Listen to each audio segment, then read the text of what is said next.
In the land of rocks and fire, the Eagle tribe faced a terrible crisis. There are no rabbits! Or, there are, but only a select few, like the tribe's chiefs, can afford them. The price of rabbit meat had risen so high that the ordinary tribespeople could only smell it from afar. Gradually, the tribe adapted to a new diet. Instead of rabbit, fried grasshoppers. And some even gave up their luxury coconuts and golden mangoes just to afford a little rabbit meat. Things got so bad that even the tribe's shaman dreamed last night of a cursed rabbit waving at him and saying, "Forgive me, I can't come back anymore." Rebellion in the central cave. The next morning, in front of the cave, the tribe chief is in chaos. The people are chanting, "Meat for everyone, not just rabbits for the chief." The tribe chief, with a nervous smile, said, "Oh, the problem is with supply. I'll fix it." Hidden subsidies. The Council of Tribal Elders hurriedly held an emergency meeting to deal with the chaos.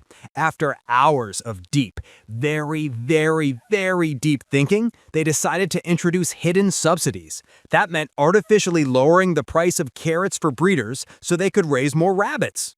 On the surface, things seemed to improve. The number of rabbits increased, but there was still no meat in the market because the breeders were smarter than the chief had expected.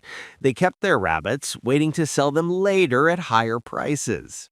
As a result, the real supply dropped, and meat became even more expensive. The tribe's treasury also sank deeper into debt. Now, the people's new chant in front of the cave was, "Who are the subsidies for? The meat's still not for us!" Overt subsidies. The tribal chief, seeing things getting out of hand, said, "All right, I'll give subsidies directly to the poor people." Each family received a few extra shells, and joy spread through the tribe. People rushed to the rabbit market. Step right up, fresh, juicy rabbits. Buy 10, get 1 free. But 3 days later, instead of meat stalls, the market was full of golden coconuts and luxury mangoes because demand for them had risen. It turned out some people had spent their subsidy shells on non-essential goods, not rabbits.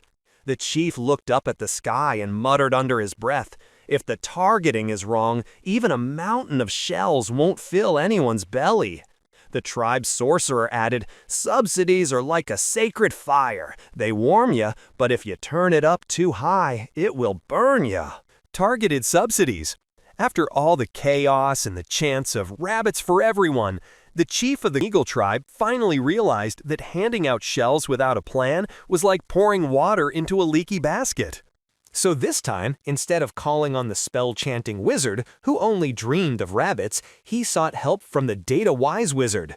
The wizard, freshly returned from his scholarly journey to the University of the Silicon Cave, raised his stone tablet of data and said, "Chief, as long as we don't know who's buying what, every shell you give will end up paying for golden mangoes. We have to make the subsidies smart."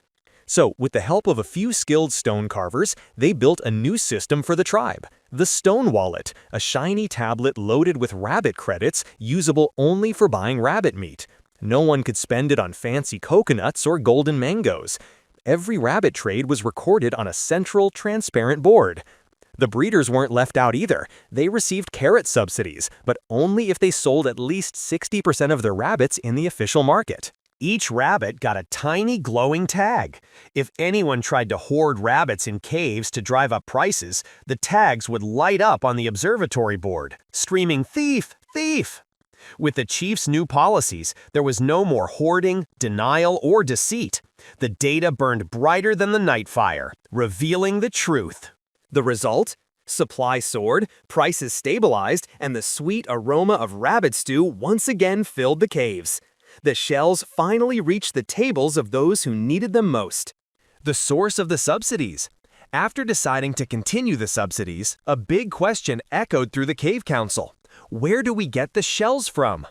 The tribe's shell treasury, built up over years of hard work, now faced the risk of running dry. Some of the tribal chiefs suggested, "Let's go to the cursed shores. They're full of shells. We can just gather more." But the old elder frowned and said, "Too many shells bring shellflation. The more shells we make, the less each one is worth." After much debate, they decided that the main source of subsidy funding would be taxes, specifically taxes on luxury coconuts and golden mangoes. But the tax income alone wasn't enough, so part of the tribe's meat reserves was released into the market to support the tribe during times of low supply. In the end, the final decision was clear and balanced, a transparent and carefully managed mix of tax revenue plus strategic meat reserves plus controlled shell collection from the cursed shores. If you like this story, don't forget to subscribe. Gucci Gucci Goo!